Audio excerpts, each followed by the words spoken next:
오늘의 사연 시작합니다. 고등학교 동창인 우리는 어릴 때부터 쌓아온 우정으로 28살이 된 지금까지 인연을 맺고 있었어요.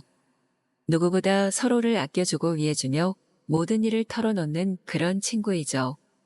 20살 친구가 남자친구의 바람을 목격하고 온 날, 저는 제 친구를 화나게 했다는 사실에 너무 화가 나서 그 남자에게 주먹을 날리고 바람난 여자에게 욕설을 퍼붓고 올 정도로 친구 일이라면 제 일처럼 달려들어 해결해주고는 했죠. 대학교를 다른 지역으로 가는 바람에 잠시 떨어지며 잠시 소원해지긴 했지만 서울에서 가까운 거리에 직장에 취직하면서 점심시간에 만나 밥도 먹고 술도 마시며 다시 가까워지고 있었죠. 우리의 이야깃거리는 대부분 연애 이야기였는데요.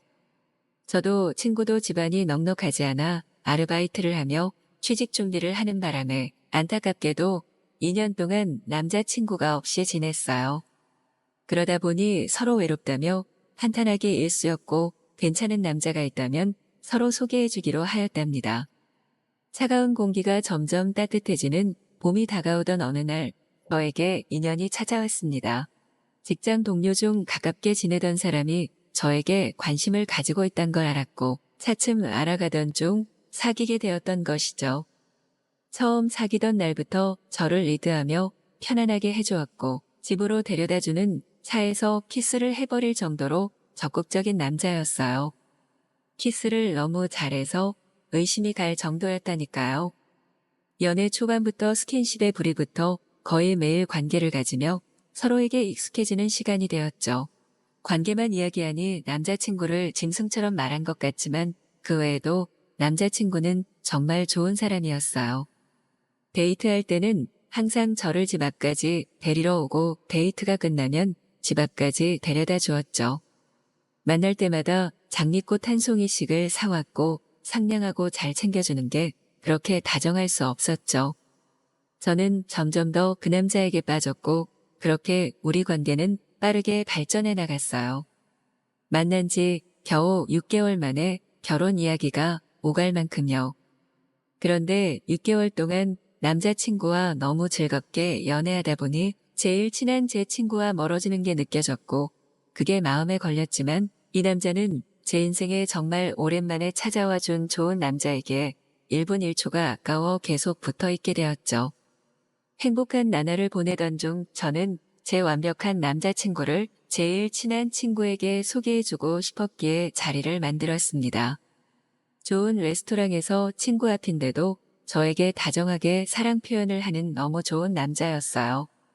남자친구는 친구와 좋은 시간을 보내라며 계산을 해주고 자리를 피해주는 센스도 발휘해 주었죠. 친구는 남자친구가 가고 너무 좋은 사람이라며 입이 닳도록 칭찬을 해주었고 얻어먹은 게 너무 고마우니 감사 문자를 보내겠다며 남자친구의 휴대폰 번호를 알려달라고 하였습니다. 저는 아무런 의심도 없이 친구에게 남자친구 휴대폰 번호를 알려줬고 친구는 남자친구에게 감사하다고 친구를 잘 부탁한다고 문자를 보냈어요. 그 뒤로도 종종 셋이 만났고 남자친구와 제 친구는 이상하리만큼 공통점이 많고 이야기가 잘 통했어요. 조금 질투가 나긴 했지만 그래도 제 친구와 남자친구가 잘 지내는 모습이 나쁘게만 보이진 않았어요. 그러다가 남자친구가 일이 바빠져 둘이 데이트하는 날이 너무 줄어드는 것 같아 친구와 셋이 만나는 날을 점점 줄였습니다. 친구가 서운하다며 셋이 만나자고 계속 재촉했지만 남자친구가 주말에도 일하는 날이 잦아져 둘만의 데이트를 원했던 저는 몇 번이나 거절했어요. 남자친구가 은근히 아쉬워하는 것 같다 이상하게 생각한 적도 있었는데 그동안 자주 보다 보니 정들어서 그런가 보다 하고 대수롭지 않게 넘겼죠. 얼마 뒤 남자친구가 제 친구에게 남자를 소개해주고 싶다고 했죠. 회사 후배인데 집안, 외모, 능력 어느 것 하나 빠지는 게 없다면서요. 친구도 외로움에 몸서리치던 중 괜찮은 남자를 소개해주겠다고 하니 바로 오케이 하며 즐거워했어요. 소개팅 당일날 내성적인 성격인 제 친구를 위해 분위기를 풀어줄 겸 저는 남자친구와 소개팅 장소에 같이 갔어요. 남자친구 후배는 정말 남자친구 말대로 정말 괜찮은 남자였고 서로 마음이 맞아 둘도 얼마 안 가 결국 사귀게 되었죠. 남자에게 상처받고 남자를 멀리했던 제 친구가 행복한 모습을 보니 다행이라 생각했고 남자친구와 너무 가까워져 조금 있었던 걱정도 해소되어 좋았어요. 여름이 다가와 남자친구와 여행을 가려고 계획하던 중 남자친구는 제 친구 커플과 같이 커플 여행을 가자고 제안했고 제 친구도 너무 좋다며 숙소 예약부터 맛집까지 혼자 다 알아보았습니다. 그런데 신기하게도 제 남자친구가 좋다고 했던 숙소와 가보고 싶다고 한 맛집을 귀신같이 알고 예약해 놓은 게 아니겠어요? 아마 남자친구와 셋이 만난 날이 많으니 취향이 비슷해졌나라고 생각했죠. 어쨌든 커플 여행은 그렇게 시작됐고 그날은 제 인생에서 씻을 수 없는 상처가 생긴 최고로 불행한 날이 되고 말았어요. 계곡에서 즐겁게 놀고 숙소로 와서 잠깐 커플끼리 산책을 하고 돌아와 저희 방에서 술을 한잔했어요. 술을 잘 못하는 친구의 남자친구는 술자리가 시작되고 얼마 지나지 않아 취해서 잠들어 버렸고 우리는 잠에 방해되지 않게 친구 커플 방으로 옮겨 술자리를 이어나갔죠. 셋이 알고 지낸 세월이 꽤 되다 보니 즐거운 분위기가 이어졌고 술병이 하나둘씩 쌓여갈수록 저는 취해서 정신이 없어지는 중이었어요. 그런데 갑자기 제 친구가 남자친구에게 너무 어지럽다며 어깨에 기대는 걸 목격하고 정신이 번쩍 들어 친구에게 주의를 주고 정신을 놓지 않으려고 노력했죠. 하지만 술에 약한 저는 그 자리에서 잠들어 버렸고 시간이 얼마나 지났을까 잠에서 깬 저는 둘이 사라진 것을 알아채고 갑자기 불안함이 엄습하며 밖으로 찾아 나섰어요. 불안함이 현실이 되는 데까지는 10분이 채 걸리지 않았어요. 친구 방에도 가보고 복도와 휴게실을 모두 다 돌아도 둘의 모습이 보이지 않아 조급해지던 중 갑자기 주차장에 있을 남자친구 자동차가 떠올랐어요. 아무 일도 없어라라고 100번도 넘게 생각하며 주차장으로 걸어가 남자친구의 자동차 근처로 갔을 때 아무 미동도 없는 자동차를 보며 안심했어요. 자동차에서 무슨 짓을 한다면 흔들린다는 건 제 많은 경험으로 알고 있으니까요. 그렇게 안심하고 돌아서던 중 갑자기 자동차가 흔들리기 시작했어요.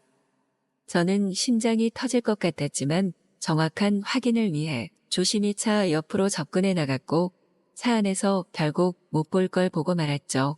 제 남자친구와 친구가 키스를 하며 사랑을 나누고 있었죠. 언제나 저에게 다정하고 상냥하고 최고인 남자친구였던 사람이 눈앞에서 제 제일 친한 친구와 사랑을 나누고 있는 광경을 목격하니 저는 몸이 얼어버렸습니다. 저는 정신이 아득해지며 트렁크 앞에 주저앉고 말았어요. 한동안 움직일 수도 없을 정도의 충격이었죠. 5분 정도 지났을까. 자동차의 흔들림이 멈추고 둘은 대화를 시작했어요. 대화를 엿듣게 된 저는 한 번 더 충격을 받고 말았죠.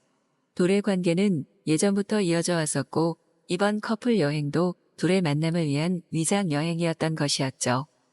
심지어 남자친구가 주말마다 바쁜 업무 때문에 일을 한다던 남자친구는 제 친구와 여행을 다녔었고 저는 완전히 둘에게 놀아나고 있었던 것이었습니다. 너무 큰 충격으로 눈물이 흐르고 정신이 아득해졌지만 아이러니하게도 이런 때일수록 정신을 바짝 차려야 한다고 수없이 친구에게 외쳤던 제 자신을 생각하며 그 자리에서 박차고 일어나 자동차 창문을 두드리며 소리쳐버렸죠. 뭐하는 짓들이냐고 제정신이냐고 할 수 있는 온갖 심한 말과 함께 말이죠.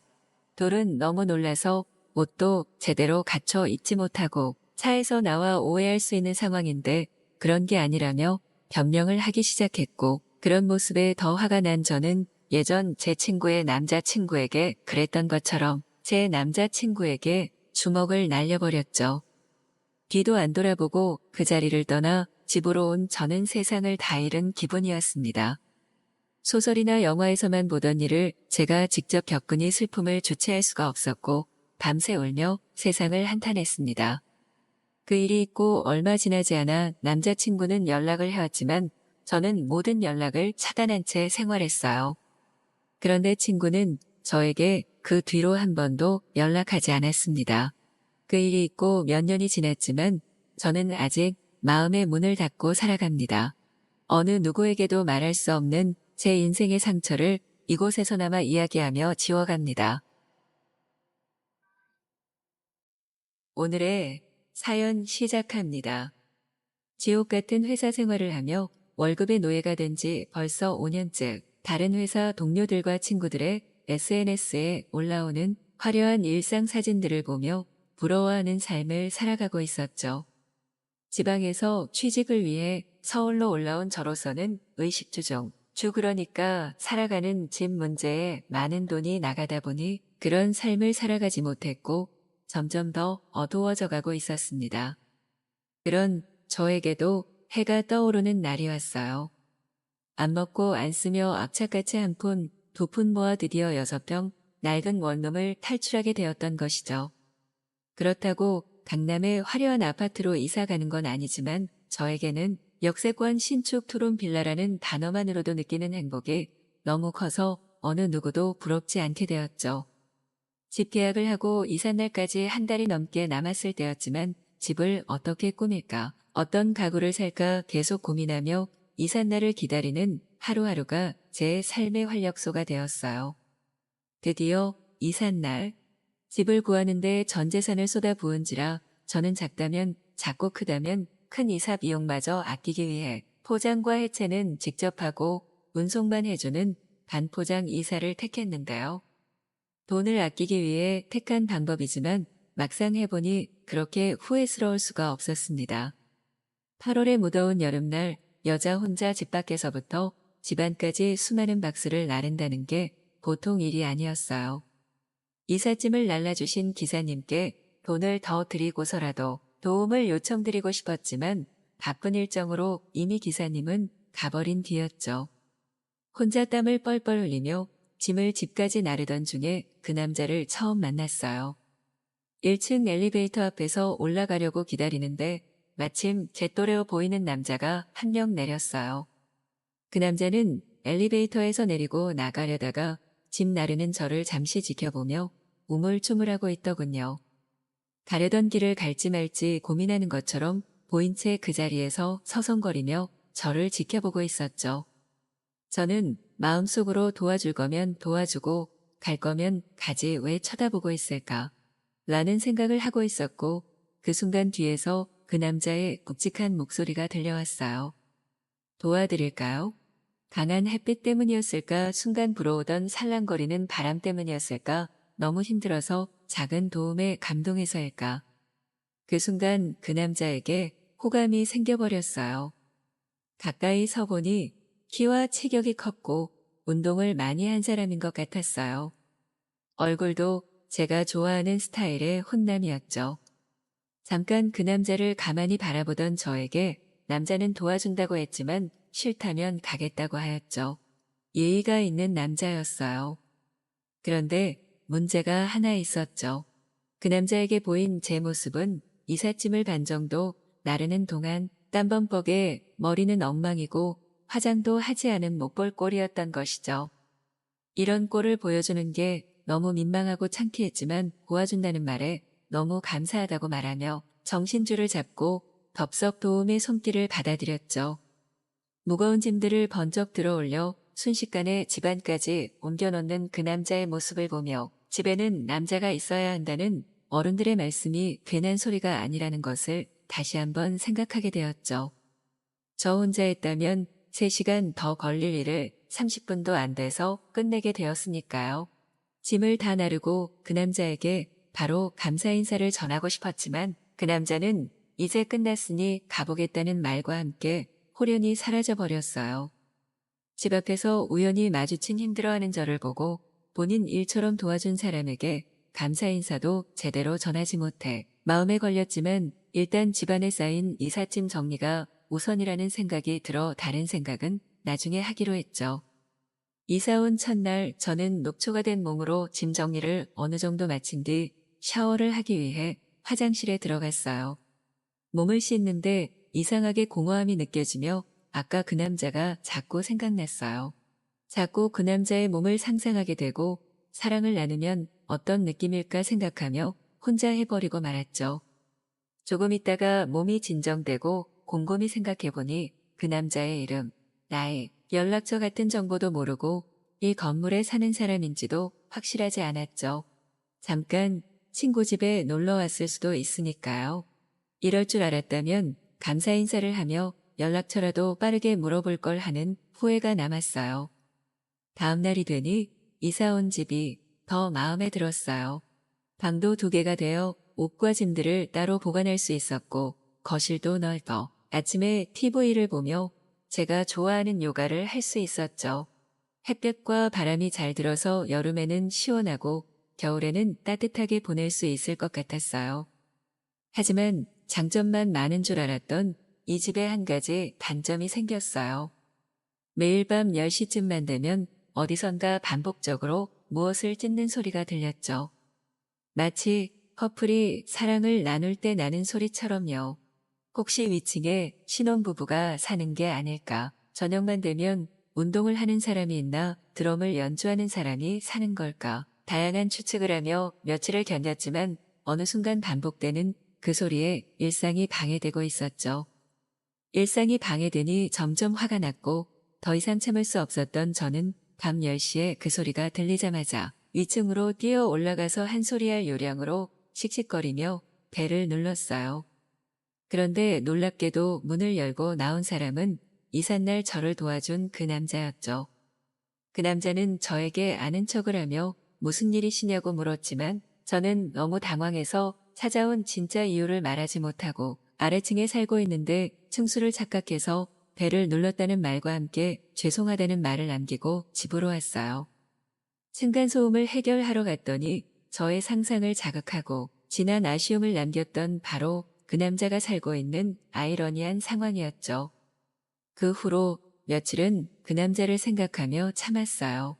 하지만 아무리 참아보아도 일상생활이 힘들어져 결국 저는 다시 위층으로 올라갔어요. 역시나 그 남자가 나와 벨을 또 잘못 누르셨냐고 생글생글 웃으면서 말하는 바람에 순간 다시 아무 말도 못하고 집으로 돌아올 뻔했지만 저는 층간소음에 대해 설명했어요. 매일 밤 10시쯤 콩콩거리는 소리가 계속 들리는데 혹시 아는 게 없는지 물어보니 갑자기 놀라며 설명을 해주었죠. 아마 매일 밤 10시쯤 홈트레이닝을 한다고 전자 줄넘기를 하는데 그게 원인인 것 같다고 말했죠. 매트를 깔고 운동해서 소리가 날 줄 몰랐다며 정말 미안하다고 계속 사과를 했어요.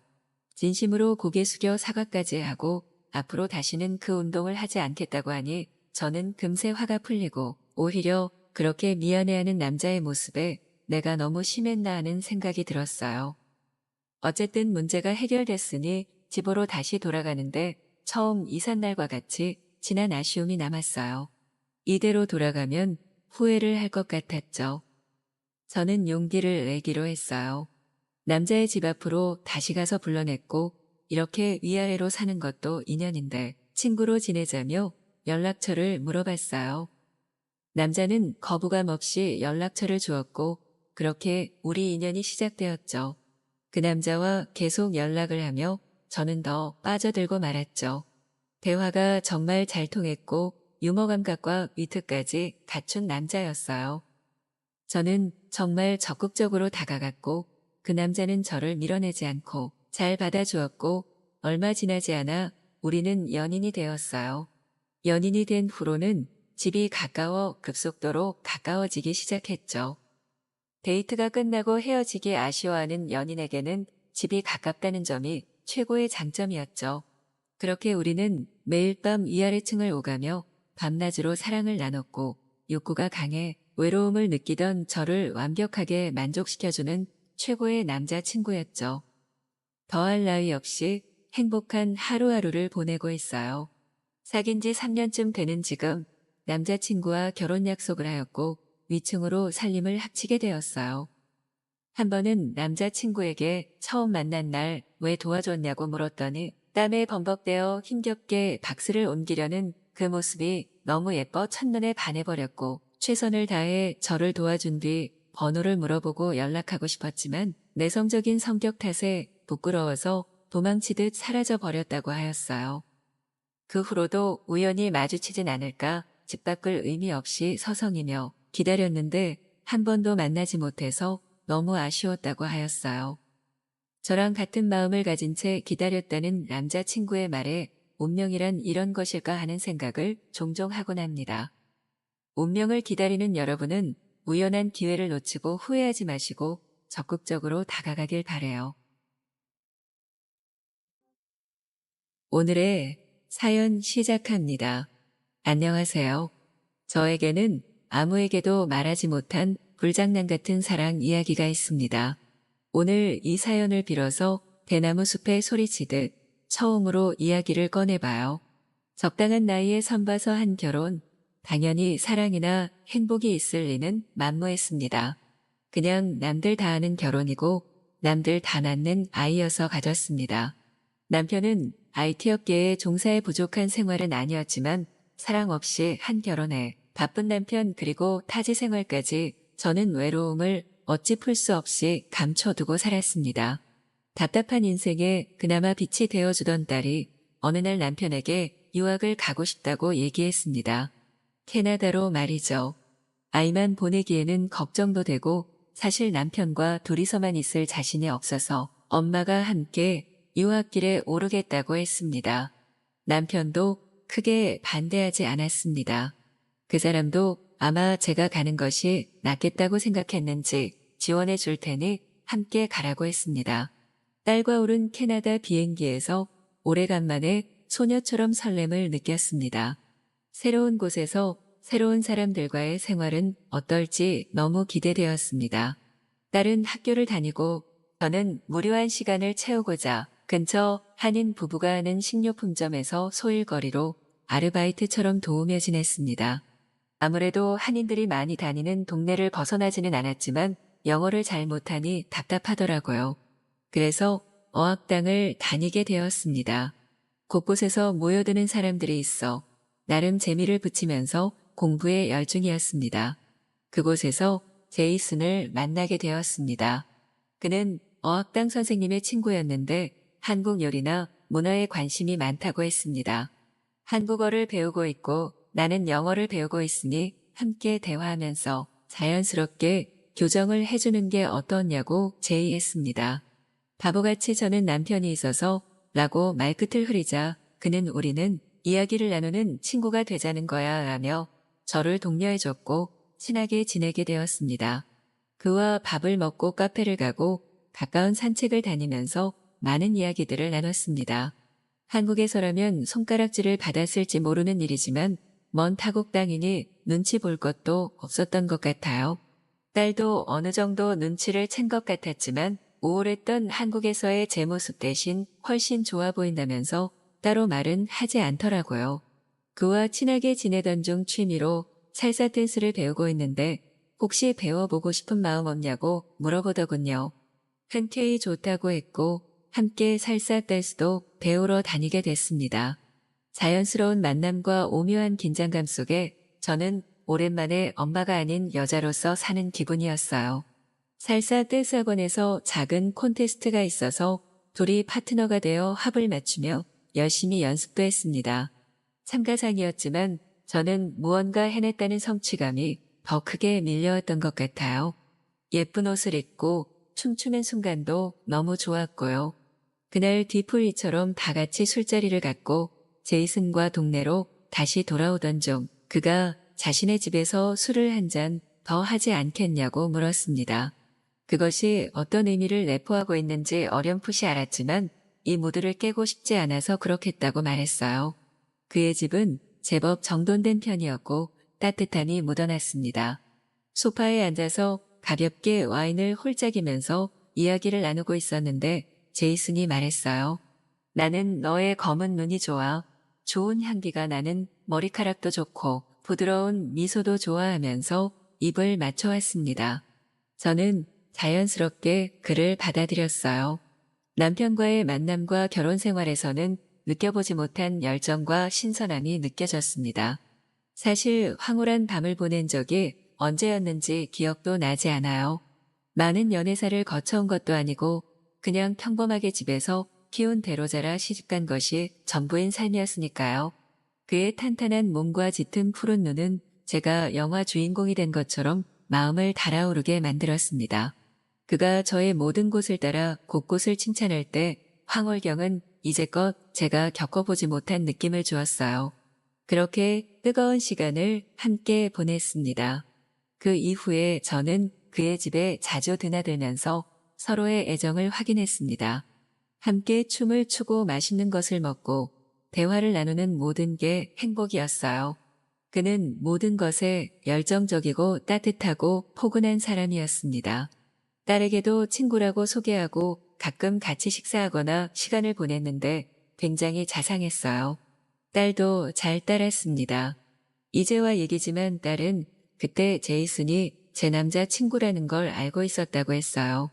그렇게 행복한 날들을 보내던 중 알 수 없는 죄책감이 밀려왔습니다.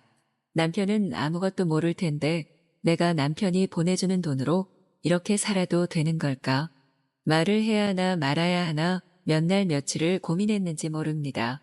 제이슨도 내심 남편에게 말하고 결혼을 정리했으면 하는 눈치였습니다.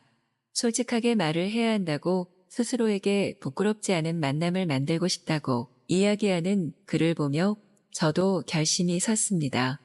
남편에게 전화를 걸어 평소와 다름없이 아이에 대한 이야기를 하다가 여보, 사실 말할 게 있어라면서 운을 띄웠습니다.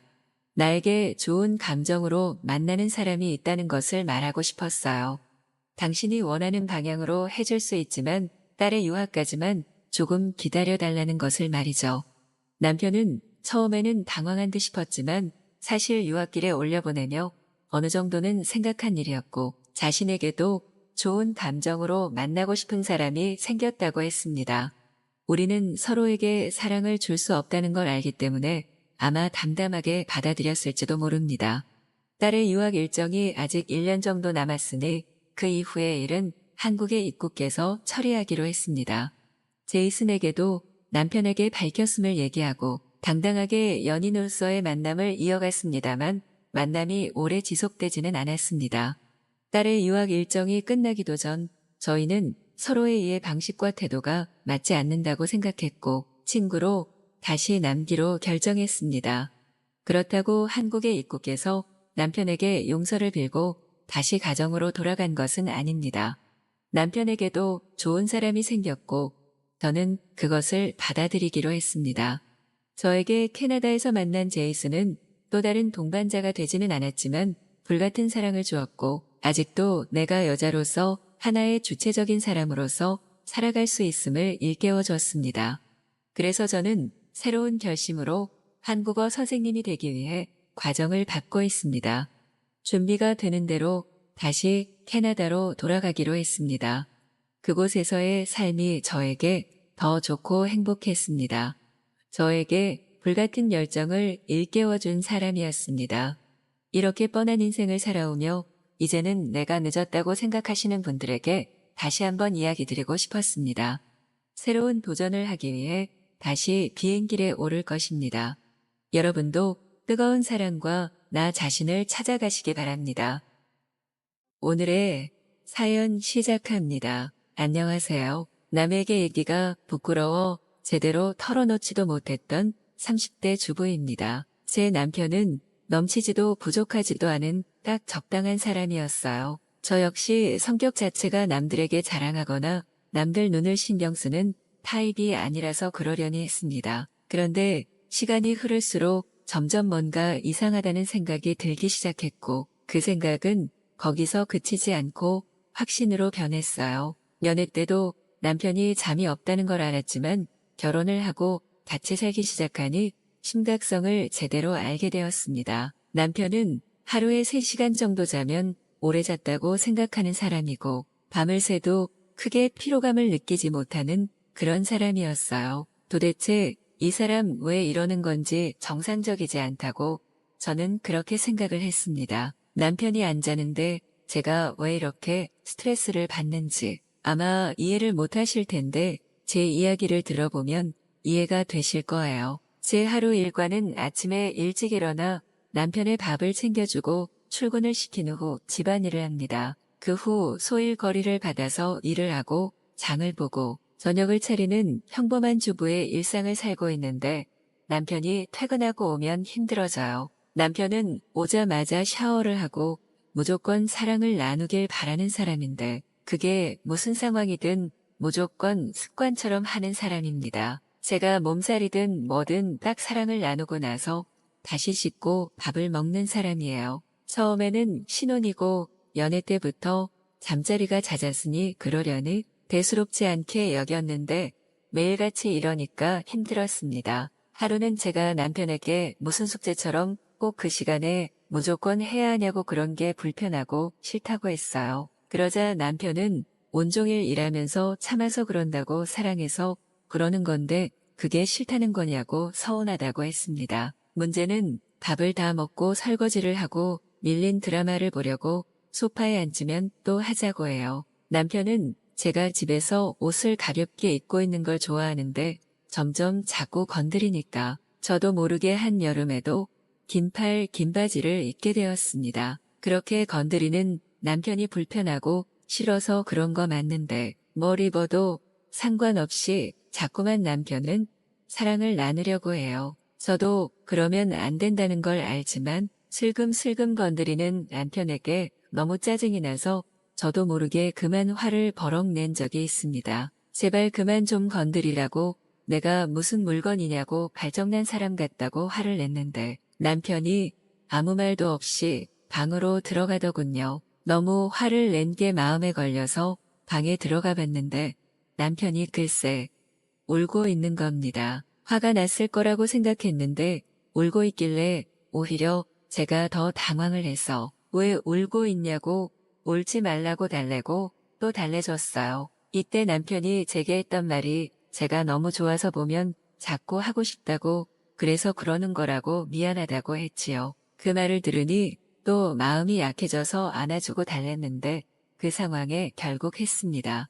가장 큰 문제는 새벽 시간이에요. 겨우 하루를 마무리하고 잠에 들었는데 자꾸 남편의 손길이 느껴져서 살짝 눈을 떠보면 저를 깨우려고 합니다. 살살 간지럼을 태우며 제가 깨길 바라는 눈치인데 절대 깨기가 싫어서 필사적으로 자는 척을 해요. 저기서 깨면 또 해야 한다는 스트레스가 너무 심각했습니다. 제 남편은 정확히 말하면 잠을 안 자는 게 문제가 아니라 안 자고 자꾸 사랑을 강요하는 게 큰 문제예요. 하루에 3번, 하다못해 5번도 요구를 하는데 저는 지쳐 쓰러져 골아 떨어지는 편이고 남편은 안 잡니다. 원래 안방에 TV가 없었는데 남편이 TV까지 달아놓고 내내 제 옆에서 딴짓 하다가 저를 깨우고 이게 저희 부부 일상이에요. 제가 먹는 것도 좋아하고 술도 좋아해서 통통한 편이었습니다. 그런데 신혼생활 7개월 만에 10kg가 빠질 정도로 너무 힘겨워요. 자세하게는 아니고 대충 남편이 너무 하자고 해서 힘들다고 친구들에게 말한 적이 있는데 배부른 소리 하지 말라고 하더군요. 이게 정말 저처럼 당해본 사람들이면 얼마나 힘든지를 알 텐데 안 당해본 사람들은 그저 부러운 소리라고 생각하는 게 싫었습니다. 결국 버티다 못해 제가 친정집 핑계 삼아 친정집에 일주일 정도 있던 적이 있어요. 한 2일 정도 남편의 요구 없이 편하게 자니까 너무 행복한 겁니다. 그런데 2일 저녁에 남편이 연락도 없이 친정에 왔고 저희 부모님은 사위 왔다고 2팔 벌려 반겨주셨어요. 저는 이때까지만 해도 진짜 설마 했던 게 남편이 부모님 드릴 선물을 잔뜩 사왔습니다. 아무래도 제가 빈손으로 간 게 마음에 걸려서 그런 거겠지 그렇게 생각을 하고 함께 저녁을 먹었어요. 남편이 그날따라 피곤하다며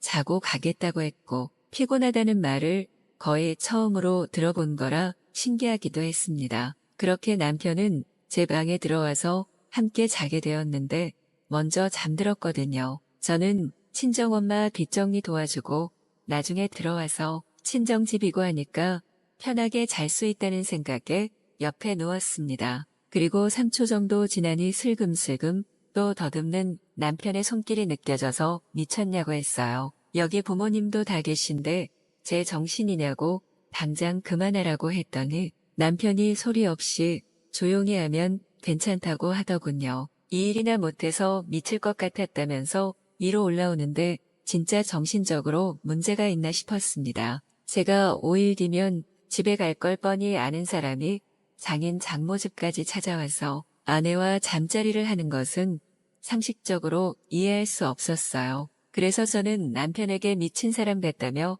소리를 질렀고 곧장 친정집에서 끌고 나와서 차에서 대화를 했습니다. 남편에게 도대체 왜 그러냐고, 당신이 짐승이냐고, 왜 그런 걸 못 참냐고 물으니 남편은 제게 사랑하는 사이고 부부인데 왜 참냐고 하더군요. 저 말을 듣는데 제가 더는 할 말이 없어서 아무 말도 하지 못했고 자꾸 이런 식이면 당신이랑 못 살 것 같다고 말을 했습니다. 그 이후 저는 친정집에도 남편이 자꾸 찾아와서 홀로 저렴한 숙소 하나 얻어서 2주 정도 지내고 있어요. 남편에게는 생각할 시간을 달라고 한 달 정도 떨어져 있자고 한 상태입니다. 그 2주 동안 남편은 저를 찾으려고 노력을 했고 하도 전화를 하는 탓에 제 핸드폰은 2주 내내 거의 꺼뒀어요. 친정집과 지인들이 걱정할까봐 여행 중이라고 방해받고 싶지 않다고 돌려서 말했는데 모르겠습니다. 지금은 제가 너무 힘들고 혼란스러워 그들의 마음까지 헤아려 줄 정신이 하나도 없어요.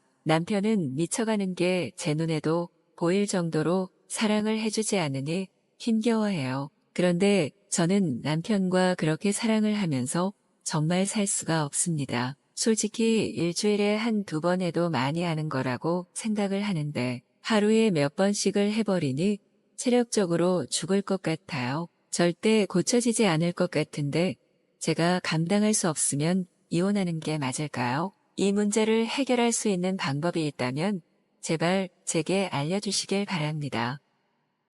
오늘의 사연 시작합니다. 안녕하세요. 저는 28살 회사원입니다. 제 사연은 좀 황당한 사연입니다. 저는 직장 동료와 같이 나이트를 놀러 간 적이 있습니다. 자주 놀러 가던 곳이었고 지명 웨이터도 있었습니다. 돼지 엄마라는 웨이터입니다. 금요일 저녁이었고 저는 동료와 같이 오늘은 꼭 여자를 꼬셔서 나오자고 마음먹고 옷도 정장이 아닌 사복으로 갈아입고 놀러 갔습니다. 나이트에 입성을 해서 저희는 룸을 하나 잡았습니다. 들어가서 술과 안주가 나오자마자 돼지 엄마는 여자분을 한 분 데려오네요. 이미 술이 많이 취해 있던 분이었습니다. 제 옆에 앉혀주면서 제 동료에게는 잠시만 기다리시라고 하고 나가네요. 그녀는 너무 취해서 말도 제대로 못하는 분이었습니다. 저를 유심히 쳐다보는 것 같더니 갑자기 저의 다리 위로 올라오시네요. 그러고는 키스를 하십니다. 이게 무슨 일인가 싶었습니다. 제 동료는 눈이 커지면서 잠시 나가 있겠다고 눈치를 주고 나가더라고요. 들어온 지 10분도 안 돼서 이런 일이 일어난 겁니다. 그녀는 저를 안고 키스를 하다 얼굴을 비볐다가 하면서 나가자고 합니다. 정말 미치겠더라고요. 동료가 들어왔고 눈치를 보더니 일단 올라가라고 하네요. 좀 이따가 전화한다고 하면서요. 저는 그녀를 부축해서 밖으로 나갔고 근처 모텔을 잡았습니다. 우리는 만난 지 20분 만에 그렇게 사랑을 해버리고 말았습니다. 그녀는 정말 귀엽고 이쁜 스타일이었습니다. 이렇게 헤어지기는 정말 싫더라고요. 그녀는 그렇게 잠이 들었고 저는 어떻게 해야 하나 생각을 했습니다. 동료에게 전화를 했습니다. 일단 다시 나이트로 오라고 하네요. 저는 일단 그녀에게 쪽지를 하나 남겨두고 나왔습니다. 나이트에 다시 가보니 제 친구가 여자분이랑 같이 있더라고요. 앉아있던 그녀는 이런 사실은 모르고 있는 눈치였습니다. 그렇게 인사를 한 후에 그녀가 잠시 자기 자리에 다녀온다면서 나가시더라고요. 동료는 저에게 좋았냐고 물어보네요. 너무 마음에 든다고 했고 다시 만나고 싶은데 너무 술에 취해서 기억도 못할 것 같아서 쪽지를 남겨두고 왔다고 했습니다. 동료는 대박이라며 좋았겠다고 하면서 부러워하는 눈치였습니다. 저는 어쩔 수 없이 동료와 같이 놀아주었습니다. 그 뒤로도 여러 명의 여자분들이 왔지만 저는 관심도 없었습니다. 모텔에 두고 온 그녀가 자꾸 생각이 났거든요. 그러다가 여자분 두 분과 같이 나가서 술을 먹기로 했습니다. 저는 그냥 가고 싶었지만 저만 재미 봤다고 그럴까 봐서 기분을 맞춰주기로 했습니다. 나와서 노는데 저는 전혀 집중이 안 되더라고요. 그래도 기분은 맞춰줘야 해서 어떻게 하던 동료가 성공할 수 있도록 밀어주기로 했습니다. 결국은 실패하고 그녀들과도 헤어지게 되었고 동료는 술도 취해서 집에 간다고 택시를 타고 가버렸나요. 저는 집으로 갈까 하다가 모텔에 두고 온 여자분이 신경 쓰이기 시작했습니다. 다시 가보고 싶더라고요. 그때가 새벽 3시경이었습니다.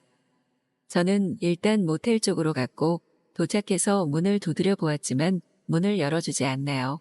돌아서서 가려고 하는데 문이 열리더라고요. 여자분은 누구세요? 하고 저에게 묻더라고요. 아까 나이트에서 같이 온 사람이라고 했더니 돌아서서 방으로 들어갑니다. 저도 따라서 들어갔고 그녀는 침대에서 무언가를 찾는 듯 했습니다. 그녀가 저에게 혹시 제 가방이랑 못 봤냐고 하네요. 저는 올 때 아무것도 없었기 때문에 설명을 해주었습니다. 여자분은 전화기도 없더군요. 저한테 전화를 빌려달라고 하더니 본인 전화로 전화를 하더군요.